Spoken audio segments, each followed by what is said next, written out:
There comes a point in time where you have to ask yourself, when is enough enough?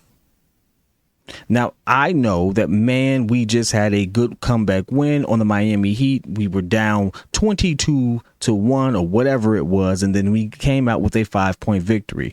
Whoop-de-doo. But then we come right back and play that same team, and then we end up laying a goose egg that I'm like, what the heck is going on? You really have to sit there and wonder, when are you going to have a level of consistency from this team?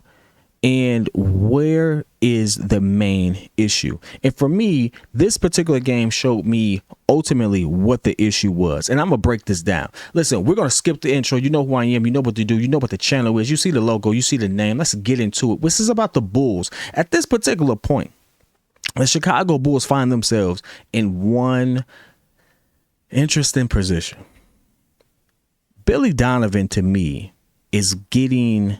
The players are responding in a way to Billy Donovan, the veteran players that is, that's letting you know that either A, they have checked out completely, which means he has lost the respect of the locker room from the most pivotal people, or those particular people are not going to be here, and Billy Donovan is not going to get his wish by coaching young talent. And now we're going to really see, and Patrick Williams and all the people have kind of already shown you glimpses of what they would look like by themselves. Impact the Designer has already given you that particular take. But now I'm going to show you why this particular game highlights that, because in this particular game, we saw something that was evident and it was obvious. It was clear. The veterans did not want to shoot. I kid you not. Go back and look at that game, and you will see multiple instances in which Zach LaVine would have a shot, and you'd be like, oh, here's a shot. It didn't happen. Okay, he made a pass. All right, cool, great. But that pass just it came back to him. All right, nope, he passed it again. All right. He's passing up open opportunities. And I don't want to say open, but opportunities that a player of his caliber should take advantage of and execute. Didn't do it. DeMar DeRozan, same thing. With intention, I think, went in to actually prove a point, to actually try to buy into a particular thing. Now, I don't want to sit there and make it seem like Zach didn't buy in, DeMar did. I think they both did the same thing. They both tried to prove a point that this particular way you want to play, especially with the people that you have around us, does not work. That's what I saw. Now, I could be wrong, and I probably am, but I'm willing to bet that I'm not. Because at the end of the day, I saw Zach LaVine pass up shots that he would have normally taken, pass up opportunities with one-on-one that I know he can get by his defender, and go, I think he shot maybe 9 or 10 shots. At one point, Zach was, I think we got to the second quarter, he was 1 of 2. And I highlighted, it's like Zach is not being aggressive enough. And when I mean aggressive, he was being, I don't want to say he was being Patrick Williams like, because Patrick Williams just passed up shots completely, just wide freaking open. But that was back then. He's doing better now. Shout out to P. Will. But I will say they were being passive enough for it to be noticeable, passive enough for you to say, hey, this is my $200 million guy, passive enough for you to say, hey, this is my guy, can get a fourth. This is what is happening right now. And there wasn't enough going around. Now, here's an interesting thing. At one point, the Bulls were shooting 50% from the field and nearly 40% from three. So it's not as if bad basketball was being played, but it wasn't great or good either. It's one of those things where it was the epitome of mid when it comes to games. It's the epitome of mid when it comes to execution. It was the epitome of a team, in my opinion, who had just checked out. And so here is my dissertation. This is my rant. This is my message to the organization. You need to get the right voice in the locker room. And it's not just by replacing one person. The staff needs to shift. You're losing and you've lost that locker room. And everyone knows it. Those trades, everyone is wondering, oh, we're going to wait no, you probably need to make them sooner than later. You've lost it. AK, you've lost it. At this particular point, there's no way you can tell me you haven't. Yeah, these players are going to go out there and play. They have to. This is still their job. This is how they take care of their families. This is how they get paid.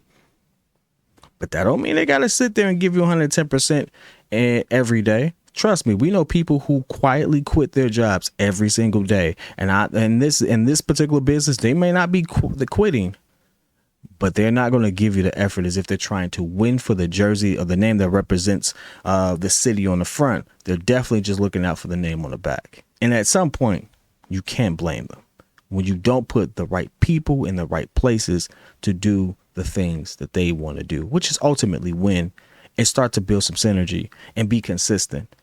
You've lost that locker room. That locker room was shot. There are going to be people that play hard. Why can't Zach play like Kobe? Kobe White just got his contract. He's playing.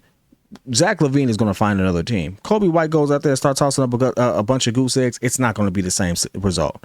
Io's going to play hard. Alex Cruz, we're talking about people who are still trying to establish themselves in the league. And even if you don't like Zach LaVine as an individual, if you don't like him as a player, he is still one of the more talented people at his position in the league. He can do that. It's levels to it. He can do that. Them bench players can't do that. DeMar can do that. Them other players can't do that. It's levels to it. Just like at your job. Some people can get away with stuff. They've been there long enough. Put in a lot of work. Done some great things. They can do that. New cat, year or two. Guess what? You ain't got that seniority, big dog. You can't do that. That's how that happens. That's what you're seeing on this court. That's what's happening right now. And ultimately, the one thing that you have to say, you just be realistic. Fans, be realistic. Everyone, just be realistic. It's time to break that up. Top to bottom. Time to break that up. Divest while you can. Do it. But ultimately, as you sit there and try to get these assets to bring in there, because I just saw Zach LaVine pretty much audition for his next role on the Miami Heat. The Miami Heat would definitely need a Zach LaVine. They need someone who, when they can't sit there and have that free-flowing basketball game, when the plays are breaking down to the point where, I need, have you all ever seen a team force Duncan Robinson to definitely put the ball on the floor and things of that nature? I'm not saying he can't. I'm not saying he doesn't have the ability, but he looks worse than Zach LaVine. You ever seen a team double Jimmy and there's no one else that can actually create like he can? Yeah, Pat Riley needs a Zach LaVine type player. Or better on that particular team. They need that particular thing. Because guess what? It's very easy at certain points to isolate them. Guess what? When the Heat are playing bad, everyone's going to sit there and say, well, damn, you got Jimmy out there with Bam, and it's just them, and they got a bunch of people on who play in the G League. Zach LaVine don't play in the G League. Zach LaVine ain't that player. You all know that. I know that. Guess what? I just saw Zach pretty much get buddy and be buddy with potentially his next team. Ultimately, I could see him in a Miami Heat jersey. Now, if it happens? Probably not. Teams are normally petty like that, especially because I believe Miami was one of the teams that was high on his list. I think it was top 2 on his list for the list that was put out. I'm going by sources that are credible.